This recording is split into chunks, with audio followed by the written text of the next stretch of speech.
Testing. Let's see if people are coming on here, guys. Give me a minute here, just getting set up.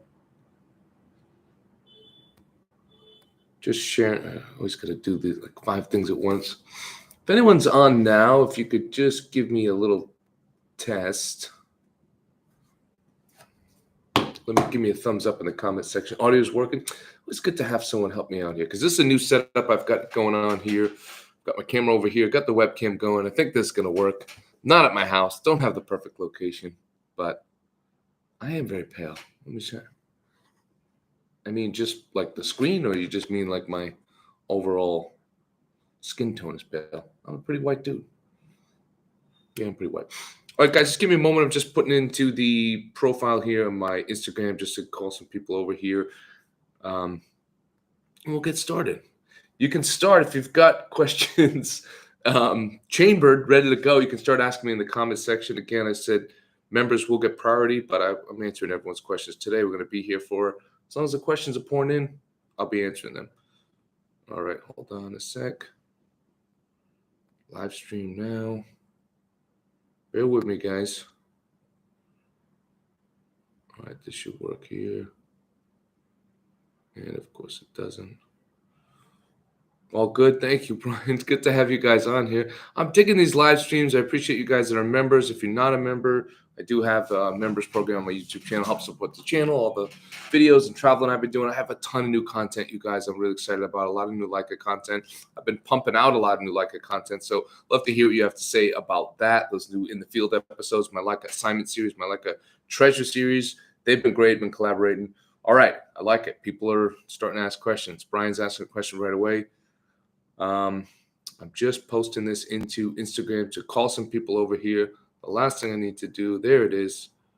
Let's see, live stream, putting that in. You got to do this live because if I call people live over and they're not, and I'm not live from Instagram, it doesn't work that way. Okay, ready to go. So today, guys, first of all, before I get into it, I just want to let you guys know why I'm doing this. A lot of people have asked me in the comment section, and people ask me privately on Instagram which Leica camera they should buy. They asked me this so much that I actually started a product on my page, justamont.com. I have a 1-hour consulting where I help people figure out which camera to buy based on their work, based on their goals, based on their skill level. So it's a product I sell, but I'm not here to sell you that today. I mean, I am a little bit because I mentioned it, but anyway, you go to justamont.com. I've got all my one-on-one coaching stuff on there. And the reason I do that is because it's really hard for me to answer questions in Instagram to say like, oh yeah, you should buy the Q3. Oh yeah, you should buy the M11 monochrome. I don't want someone spending, $5,000, $7,000, $10,000 on a camera if I don't know them well, if it's not the right camera for them. So it's important to get to know someone and know their work. So if you're really serious about buying, I highly recommend that. So today I'm going to focus on the 3 main systems that Leica has, the Leica Q, the Leica M, and the Leica SL, and sort of how I see them. But I'll answer questions as they come in, and then I'll go back and forth to sort of how I see those camera systems and how I think they would work and how I like them, because I've used all of them either testing. Actually, I've used them all professionally in addition to testing them out. And then if anyone has any specific questions, I recently tested out the M11 monochrome. I recently tested out the Q2 monochrome, the Q3, and I'm an M10 guy. I'm not a very techie person, so if you want to know like chromatic aberration on certain lenses, if you want to know megapixels and zooming in, I'm not really into that. I really can do well at talking to you guys about feel and about how I think a camera would work for someone that wants to shoot a specific type of photography. I think that's what I'm good at. So yeah, I can do my best to answer technical questions. We'll start with Brian's question. It says, I looked at the price for the Q3 in the Leica store here in Australia. It's on back order for Australia, $9,790, which is $500 more than the new price for the Q2. Yeah, that's tricky. It also prices you guys for cameras in general. Like, it's so tricky to what country you're in, because like in the Q system here in Vietnam is about $500 more than I can get it for in the US. So sometimes Leica offers me, I hope Leica doesn't watch these things because I speak real, but Leica's actually offered me like a discount before on cameras, like, oh, as a preferred member and blah, blah, blah, and someone that does all, we'll give you a discount. And the discount is actually not as cheap as I can get it for if I just bought it in the US, because the markup in places like Vietnam and even Singapore is just, I don't know if Singapore is bad, but Vietnam could be quite difficult with luxury items. So Yeah, check your prices, check out different countries. I mean, sometimes I'm not going to say it's worth it to fly somewhere else, but if you're like me and you fly around quite frequently, you might be able to get a better deal.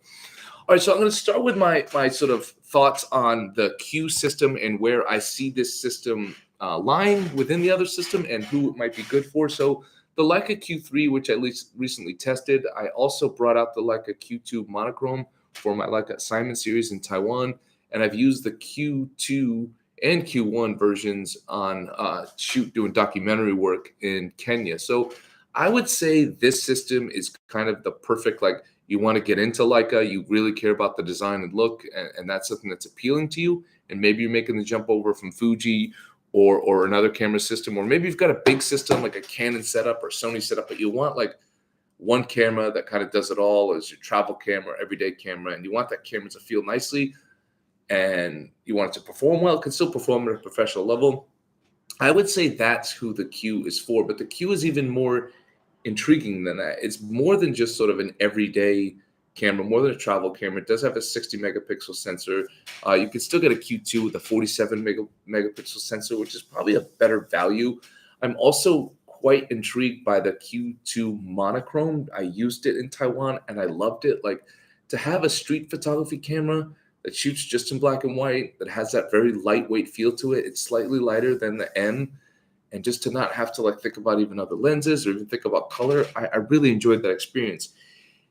But what's really cool about the Q system is if you've got the budget. I know this sounds outrageous to some people out there, but if you're watching, I don't think this is that outrageous. But if you're a Q, if you're like a person and you've got an SL already, or you've got an M already, that's what the Q is really intriguing, because it's kind of like can plug in. It's like the little brother to both. So if you're like an M person like I am, the Q is intriguing because you could go out and you need a second camera for professional shoots and assignment, right? If I go out and shoot an assignment, I can't just go with one like an M10D. That's risky. Every once in a while, I might need to shoot and need autofocus. I might even need that macro capabilities. Not often, but the autofocus, sometimes I need it, and especially on assignment work. And I just need a second camera just for peace of mind. If I'm out in the middle of nowhere on a shoot in the jungle and I'm on an assignment, something goes wrong, I'm screwed. So you could say, well, yeah, we'll just get another backup M. Ah, man, even my commercial work and in my personal work, I don't like to have two of the same cameras. I thought about having two M10Ds, but I don't know. I just don't like it. And then just having two, okay, you could also get an M11 and have a camera with a screen, but it's not different enough. Like, I like the M10D for what it is, but the Q is different enough to justify the purchase of a second camera, if that makes sense. So as a second camera to an M user, or maybe you're an M11 monochrome user, or maybe you're an M11 user and you want a monochrome camera, it really slides in well for that kind of stuff. And or if you're an amateur and you just don't like need an assignment camera, you don't need two cameras, you don't give a shit about any of that stuff, and you just want one camera that can kind of do it all, and you don't mind a 28 focal length, it's pretty damn awesome for that too. I mean, you're covered if you want to shoot prints.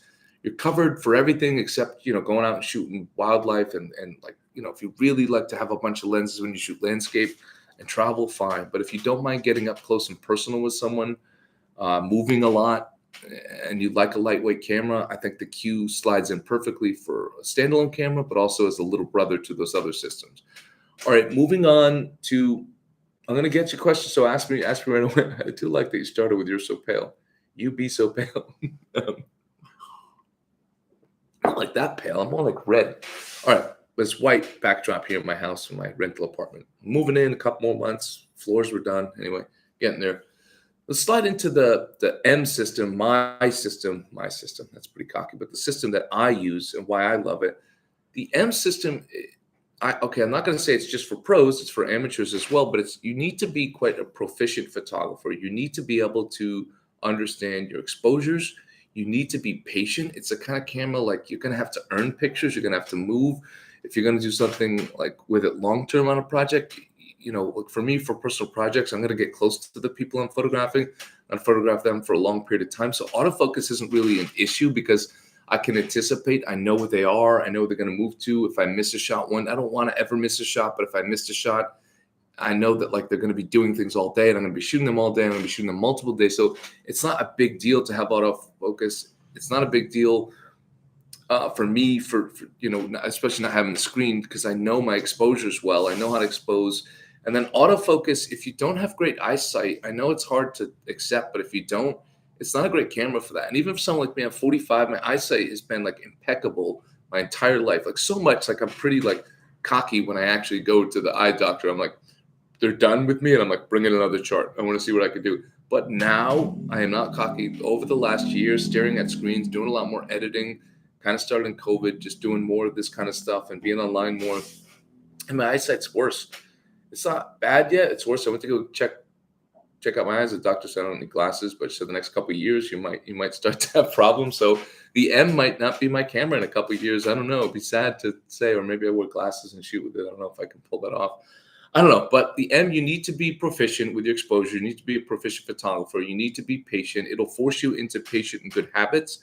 But it's also a kind of camera system that lives alone. You know, once you get one M, you got to buy all the different lenses. It can get quite expensive as well, kind of like the SL system. But it's not great if you shoot sports. It's not great if you shoot action. It's not great if you like to carry a bunch of lenses or always worried that you don't have enough lenses. But it is a great camera for someone that moves. It's a great camera for street photography. I still think it's better than the Q for street photography, just because you could throw on a 50, you could throw on wide angle. I do have a 21, but I mainly use that 35 plus. 35 is my go-to. So that's how I see the M system. I see it as like an amateur that's serious about taking photographs, that doesn't mind slowing down, doesn't mind being patient, and is proficient in their technical skills. I'll move over to the Leica SL system, and this is an interesting one for people. It kind of like, it doesn't really blend in with other Leicas. You can kind of see it like off to the side. It does a little bit in the design, but it doesn't blend in well in what I love about Leica, which is having a lightweight, minimalistic, everyday camera. It's as minimalistic as you can get for a big body, high performance professional camera. I've used the SL2S. I've used the SL2. I'm not going to go as far to say that the SL2S is a great video camera. I think Leica is still yet to produce a hybrid camera. They definitely haven't produced like a video camera that's going to be great on its own. Not yet. They're making steps in the right direction. But they still also really don't have a hybrid camera. Yes, you could argue 8K resolution on the new Q2, but I just can't see myself using that as a video camera. So many things that the Sony offers for like a fraction of the price. So I'm just not ready to say that yet. I like what they're trying to do. I think they're going in that direction.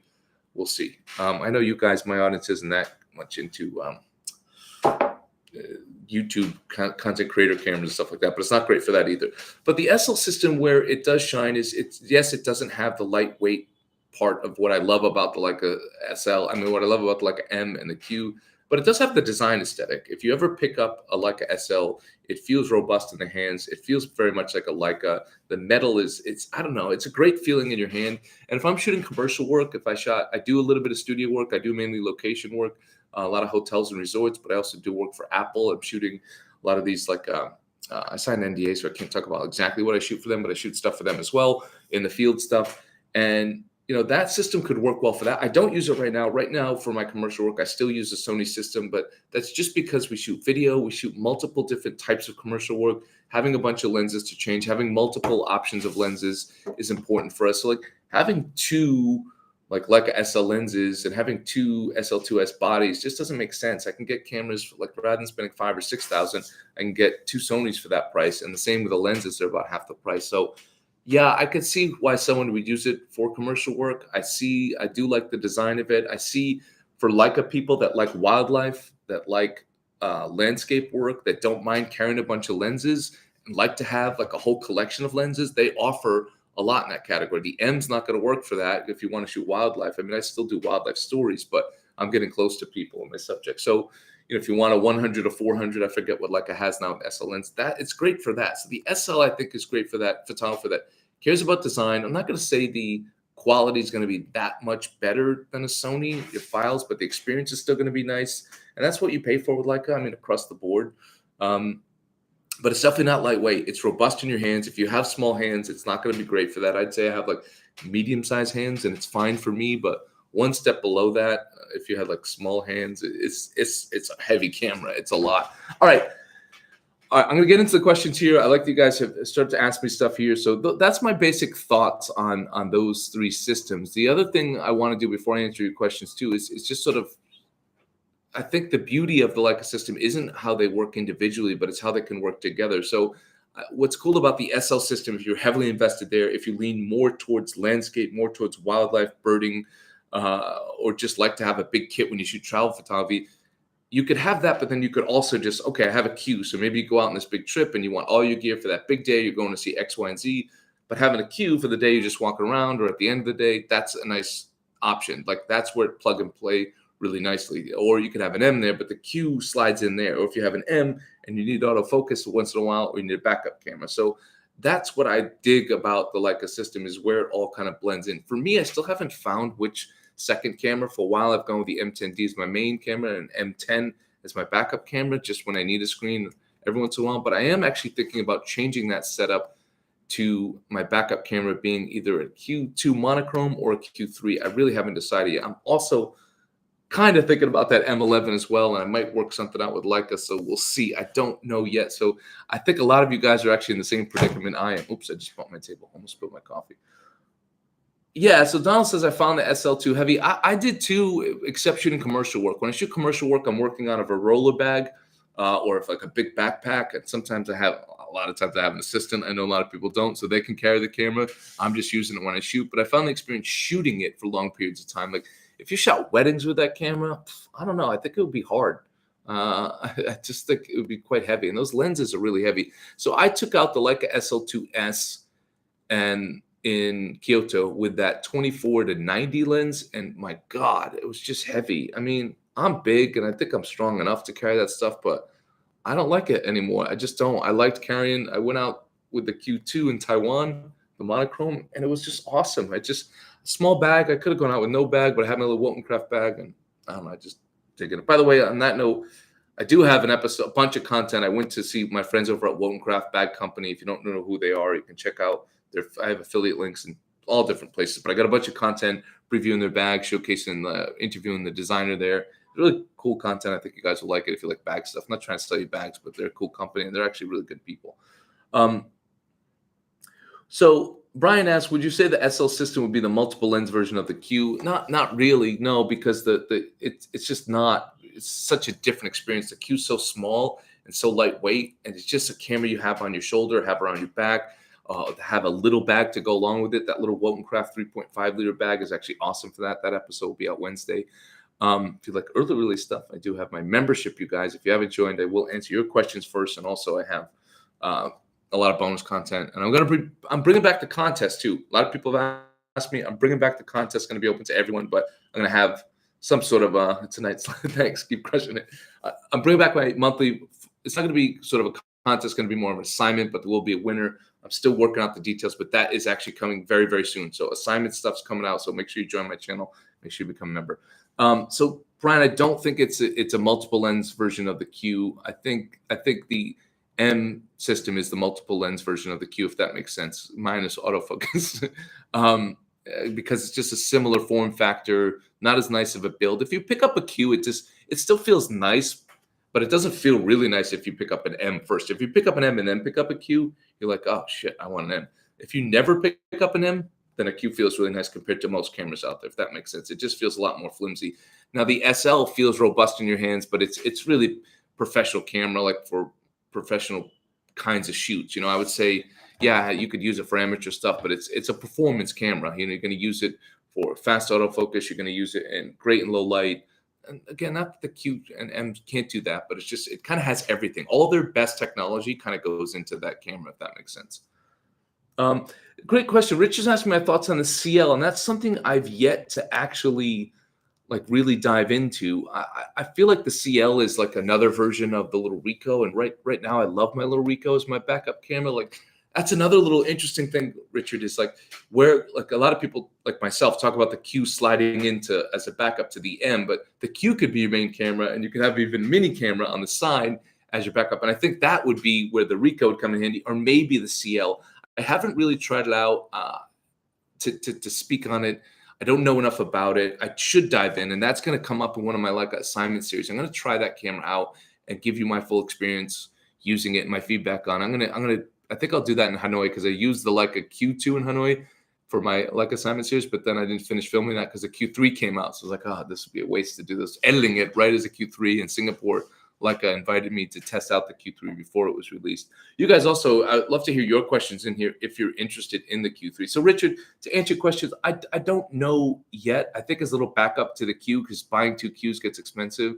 I still, for me now, until I'm proven otherwise, until another camera proves, I still think the Ricoh is great for that as a little pocket camera. It's just awesome for that. I just love the feel for it. I love the price of it. I mean, it's $900, right? $800 or $900, depending on where you are.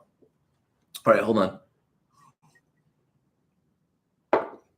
So it's a night's life. Depending on the SL3 line, might use that for a professional live event, photos, commercial, fashion, quick videos, and the Q2 for street. Think like I should break into that area. Yeah, I could see that. The only thing I don't love about the SL yet is I still don't love it for video. And so if you're shooting, a lot of professional photographers need to start to do, or if you haven't started, you should start to shoot video as well, unless you're really just crushing it with just stills. But our business, I mean, we sell so many more video packages than we do photography packages, just where the market's going. So I don't know. And again, when you do that, you need to have 2 cameras. You need to be able to, it's not very affordable, you know, and versatile enough yet. Whereas the Sony system, give you guys just a quick glimpse into my commercial world. So for my commercial world, I had to make a big decision a couple of years ago. We were like post-COVID, didn't know how we were going to come out of this thing with work, and we're shooting hospitality, so luxury hotels, and no one was traveling. So we were just kind of figuring out like, what's a good system to have? I shot for about 4 or 5 years with the Hasselblad X1D system, and I loved it. Autofocus sucked, but didn't need it because we shoot with models, everything's slow. I could zoom in and retake and do everything. So autofocus wasn't a big deal with that, but love that system. But again, not that versatile. And as we started to shoot more video work, it just didn't blend right. You know, like we couldn't shoot video with it. So we need a whole other system. It's cumbersome to travel with. So my commercial setup right now is a Sony a7R4 high megapixel full frame camera, not medium format. Menu system sucks, but it performs well enough for what we needed to do. Then we have an a7 IV as a backup for stills and for video, because that kind of works well for both. And then our main A camera for video is the Sony FX3, and then we hook that up with we record everything through Atmos. So I'm not here to talk about video a lot today, but I thought you guys might want to know. What do you think? Yeah, this is a great question. Brian asked, what do you think of non-Leica lenses and Leica cameras? A lot of my members and a lot of people that contact me on Instagram, they love those Voigtlander lenses. They love those third-party lenses. I'm just so simple with my setup. So my M10D, and I want a 35, so I want the best of the best. So I think they'd be okay for a lot of people. I noticed a difference. I haven't used them extensively, but I like just having a Leica 35 Summilux. If I'm going to have that camera, I want the best lens, and so that's what I go with. I know people can make arguments and do tests, but I've just always gone with like the top of the line 35 millimeter because I use it so much. It pays for itself, so I don't mind. Even if it's like only 10% better quality, I'm not saying it is that less or more. Just even if it is, that's enough for me because of how much I use it. So yeah, you can get great deals out there. I'd say this is what I would say for like third-party lenses.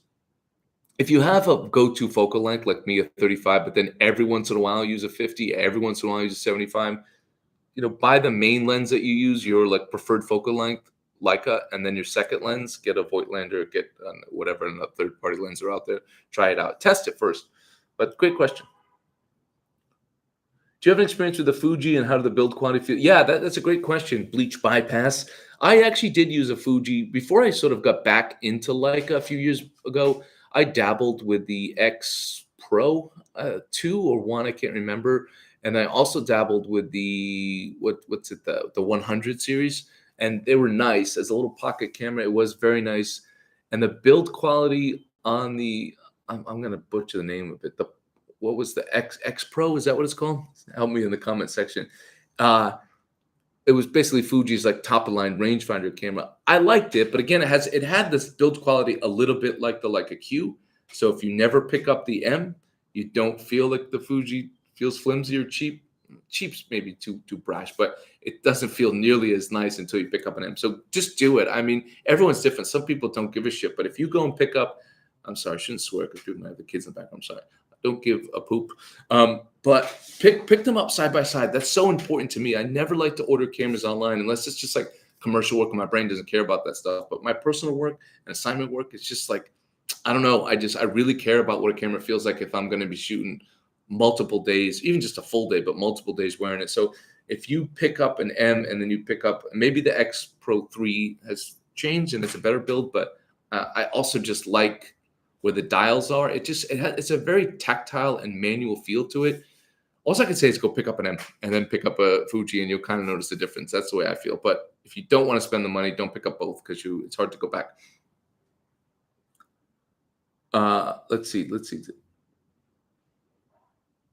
Yeah, so John, that's a great question. John Chan asks, hey, Justin, your thoughts on using the SL2S with M lenses? Better to stay with just an M body and M lenses.